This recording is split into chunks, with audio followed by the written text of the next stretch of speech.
Welcome, data people. We are Zuma. My name is Matt, and this is the Data for Good podcast. This podcast is brought to you by Zuma. Zuma is a dedicated recruitment company focusing on data positions across Berlin. The Data for Good podcast is for the world of data science, analytics, and engineering, giving you a platform to hear the thoughts and opinions of data leaders from Berlin and beyond. Today, we are joined by Tim Winke, Head of Data Analytics at Yara Digital across Europe. Tim, welcome. How are you? I'm good. I'm good. Thanks, Matt, for having me. Very An, exciting. an absolute pleasure. First of all, can you give us a short introduction? Sure. I'm Tim, working for Yara Farming Solutions Europe or Digital Europe, as you said. Probably most of you haven't heard of Yara at all. It's a Norwegian-based company that operates in 60 countries, 70,000 employees in the agricultural business. So it's quite an old and established company and has a lot of experience in crop nutrition, producing premium fertilizers. Maybe to share like a bit about the mission, it's really to transform agriculture into a nature positive undertaking. So to increase the global food production more sustainably and make farming more climate neutral.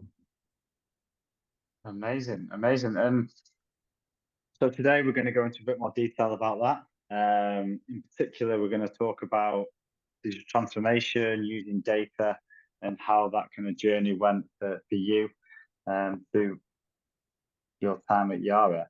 So tell us a little bit more about AgTech and not AgTech, agricultural tech and data and how this journey started.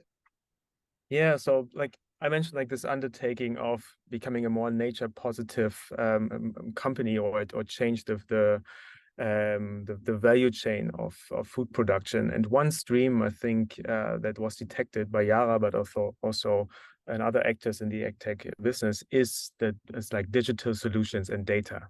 So Mm-hmm. that could like to help the farmers and other players along the food chain to apply precision farming. So to use less resources, apply them with more precision for like or to open for many opportunities.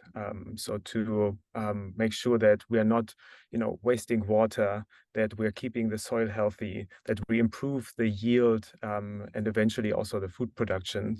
So there are kind of many reasons how data and digital solutions can help in that transformation. So Yara is a very, very old, mature, established company. Digital transformation is something that needs to be done, but maybe takes a little more work. So how do you convince and start the ball moving to get the benefits out of the digital transformation? Yeah, I think like the transformation really takes place both like in the industry, in the agriculture industry, but also in the company itself. As you said, we're not talking about a startup with 30 people Mm-hmm. uh, who are based in Berlin or any other tech city, but a very kind of established, mature company, which has a lot of benefits. Like we're talking about knowledge about the crop and the soil that really spans over decades, and with people having experienced about the nitty-gritty details, how the soya plants should look like in Brazil, or how barley should grow in the UK, and so on. And what's really exciting to see is that Yara has made, quite some improvements to translate this knowledge into data and digital solutions. So Mm. one of the flagship apps that Yara has is called AdFarm in Europe.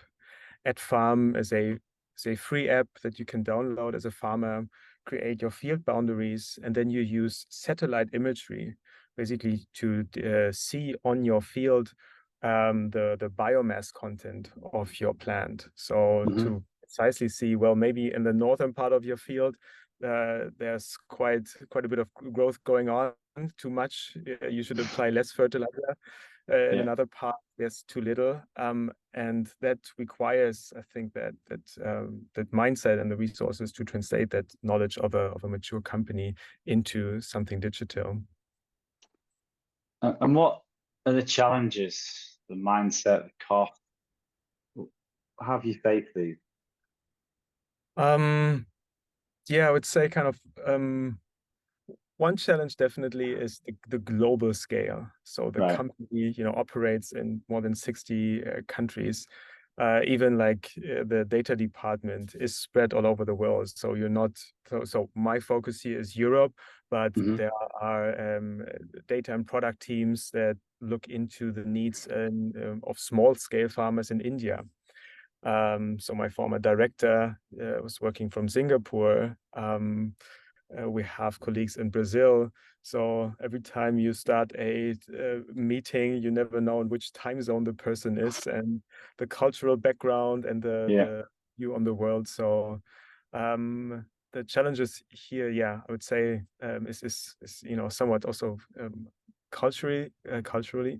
But then I would say, the shift is also, to bring together tech people with farmers or people who work in the agriculture industry, which, to some extent is a conservative industry, even though many farmers and farms are really very mature when it comes to the automation, digitization. But I think like this understanding of how people work in these two different spheres, I think that's very important. So last week, some engineering teams shared their most exciting moment of the last year. And many of them said the moment where we visited different farms in Scandinavian countries and were able to shake hands with farmers and, go through the field and actually see who are the end users of the apps that we produce and machine learning algorithms that we apply in order to build those apps. So that was quite exciting. Yeah. Who's adapted quicker, the technology folks learning about the farming or the farmers being exposed to technology? Well, I think there's such a variety of the adaptation when it comes to farms, as I said, and operating, in all regions in the world. That adds to the issue. But I think I would say, also many farmers see the pressing need to apply agricultural practices that make sure the plants are more resilient to climate change. There's an interest also to keep your soil healthy, to apply the fertigation the plant needs, also because of the water issues, the droughts that we see, and also to reduce climate gas emission. I think there's a if you zoom out, I think there's a general acceptance that we need to do something. But then if you look at the margins the farmers have and the international pressure, there's also a question of like who pays for it. And that also is a challenge to bring different stakeholders along the value chain into the same boat and see what are options to monetize on the value chain. You have these big food chain companies. Most of them have GHG, like greenhouse gas targets. So to become climate neutral, how much of that do they pay also to the farmers, and what role can the companies play that actually support farmers and food chain companies? So how are you and the team using data to support these incentives and helping the farmers in particular cases? Yeah, let's say kind of one big challenge for the data team was really or still is, to build the foundation to collect all the data points that we have about farmers and fields. So like those profiles, so connect the dots, because that's then the point where you can, build more advanced models and algorithms on top. So to tie together these different data sources, we also have IoT devices, hardware devices, like a little clipper that you can use to clip the leaves of your plant in different areas of your field to get even more precise information about the nitrogen content of your field. So to even more precise in what you need to apply. That's an IoT device. One big blocker for many farmers is internet access on your field. So many rural areas, you don't have internet across the entire area. So it means that you need to store something on your device, but then it should also be synced with your cloud in order for us to, or for everyone to get data about farms and fields. So that's I think like one real pain point is to connect the dots and also see the pain points the farmers have. Maybe that's one day. Yeah. Maybe just to add, even the EU is seeing that as a big pain point. They have invested a lot in these EU Horizon projects to build a data interoperability, a data platform that makes sure that some foundational data about field boundaries or like other virtual representations of fields, animals, digital twins is available for everyone. But right now, every company has to build it themselves. Crazy. And most people, when it comes to farming, won't necessarily think of machine learning straight away. So outside of predictions, what other use cases are there for algorithms and machine learning in farming? Yeah, I think like the whole AgTech industry is so dynamic right now. There's so much opportunity. I read somewhere the global value of smart farming is expected to double in 2025 to 60 billion. So it's a huge market, and there's quite a variation across the globe.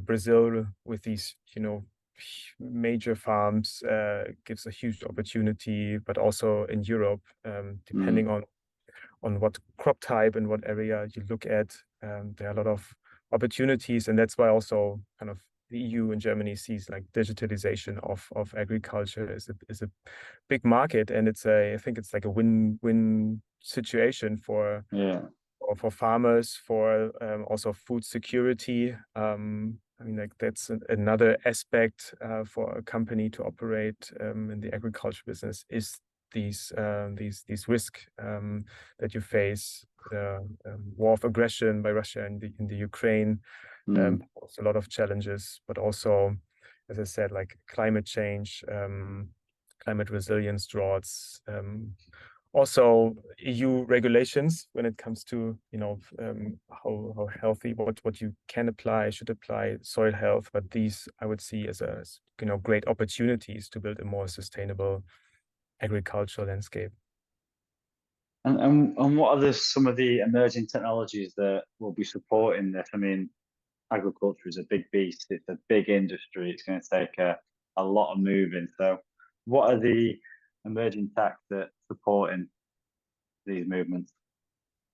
I think it's going, can go very, very creative from farm management tools, where you basically collect the information that you have about your dairy stock and so on, to robotics, drones that measure basically also the state of your olive plant. I think fertigation is a big topic. So to really apply water where it's needed, especially in areas where water is scarce. And then these like small IoT devices, I think that helps to monitor, basically to track on what stage your plant is. You also have a lot of ideas how you can connect energy production on farms. So there are these pilots where basically solar energy panels are placed on farms. So because it gives a lot of shade and you can collect basically the sunlight. So there, I think, they're very creative deals. What will, survive and what will really scale? That's also a challenge that we have at Yara, like to scale products, to make sure that it's adapted by farmers who are probably not the ones who install apps every other day. I'm speculating here, but I think the level of tech savviness has quite a wide range among farmers. So it's also about change management, to adapt these technologies. Who's driving it? Is it the farmers? Are they wanting the improvements, or is it the business side, the industry side, that showing farmers like this can be done, this can be an improvement? Who's the bigger driver? Yeah, I think that's also the exciting part for working at Yara, is because you have these close ties to farmers and to distributors, and also established teams in the countries, and you basically can develop along what you call it, like all steps along or like end-to-end development, right? From like innovation, talking to farmers, creating workshops, building MVPs, growing, scaling, who kind of like where you see business values, where you see needs, what are ideas that might be nice but also are maybe limited to a small market. I think that's also quite a decision to make. So I would say a bit of push and pull on every end. So with AgTech, where are we trying to get to? Is there a perfect crop, or a certain way of farming? What's the kind of end goal for all the analytics and all the emerging tech that we've got in this space? I think I think there are great opportunities. It's a big market. I think we have thousands of dating apps and finance apps, but in agriculture, this market, is really dynamic right now. I mentioned some of the challenges. Farmers' adaptation is definitely one, and we're talking not about something that you do every day. You're not going on a app Tinder every day, even though I read somewhere that there's a Tinder app for dairy farmers based on the genetic code of your bulls and your cow. You basically can match perfect genetic a Tinder match basically for future Nice. For your future dairy stock. But usually you have for most arable crops, you have one season per year in Europe. That means for apps where you want to know, how much fertilizer I need to apply, or how much, or when should I harvest? What are the right weather conditions to start, a certain stage along the season? That's a one-time shot per year. So also you need to build apps that work to an extent that farmers trust them and can use them. And that's definitely a challenge, also in terms of engagement with the farmers. That's definitely something to look at from a product development perspective. I mean, you mentioned Tinder. I never thought it'd be used for bringing two dairy stock animals together, but there we go. Is there any other areas of tech that we are bringing into agriculture to improve, and maybe use cases we wouldn't expect to see? Well, I would say kind of this combination of hardware devices, IoT devices, and software. That's gonna be interesting to develop. Another hardware device we have is an end sensor. It's a huge, it looks like a little like air wings you put on your tractor, so that you're not using the satellite imagery I was referring to at farm, but actually when you drive with your tractor through the field, you get immediately real-time information about the nitrogen content of your plant, and the spreader attached to your tractor then knows exactly, okay, here I need to spread this amount.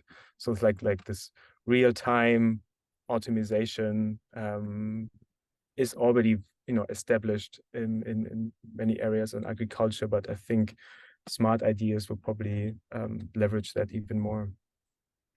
Amazing. And I mean, there's a lot of work that will go into this. What kind of results are we seeing? What are the figures suggesting of how efficient and productive these new methods are?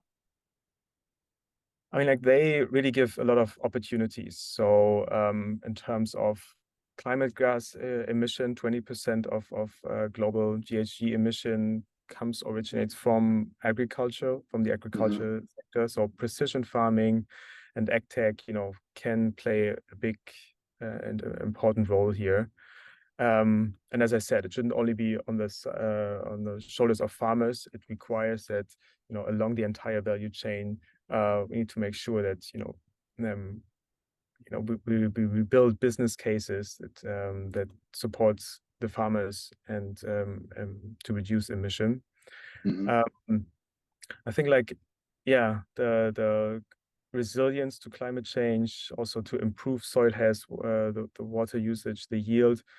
I think that's where big piece lies, and also food production, as I mentioned. I think to increase the economic and environmental performance by using digital application really helps farmers to make better decisions, optimize their operations, increase their productivity, but also leading to higher yields. And I read a study recently, it's already some years old, but it says nitrogen fertilizers actually, the existence of nitrogen fertilizers actually just allowed the mankind to scale until to the 7 million or 8 million people that we have, a billion people that we have on the planet. So 50% is due to the increased growth that we or the increased yield that we can have from agriculture. Amazing. And how good is the industry at sharing this information? So obviously farmers are collecting their own data. Is this being shared with governments, with local government offices to improve? How is that situation?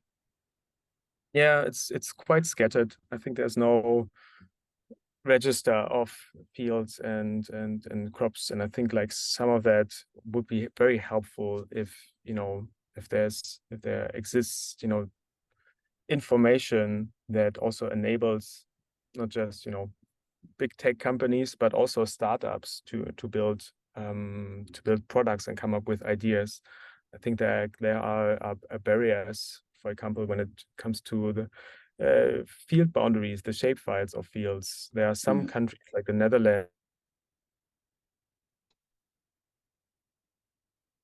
and that immediately can leverage digital ideas because you know exactly where and how data could be used. But then for other countries or other areas, you don't have that information. So I think that's one piece, and also data interoperability, so that you can exchange information even kind of across different technologies or solutions. I think that's also a big blocker, as in many other industries before. If you have the different plugs for your phones, then it's sometimes can be very annoying, but here it really blocks, I think, new ideas. And I think one term that also for Yara is very important is meet the farmers where they are. So I talked about the adaptation of farmers to new technologies, and it's a question if every company in the agriculture business has to develop their own app, or if we can make sure that these these apps or parts of the core knowledge that different companies have can be exchanged via, for example, APIs. So that also that a spreader company can use the information that Yara can provide because we know about crop nutrition. Absolutely. It's a hugely important area. How important, for those who maybe want to explore and get into it, how important is domain knowledge versus technology knowledge? How do we get more people interested and excited about AgTech? By interviewing people in podcasts. Very true. Very true. No, like I think it's probably an industry that is not very sexy, you know.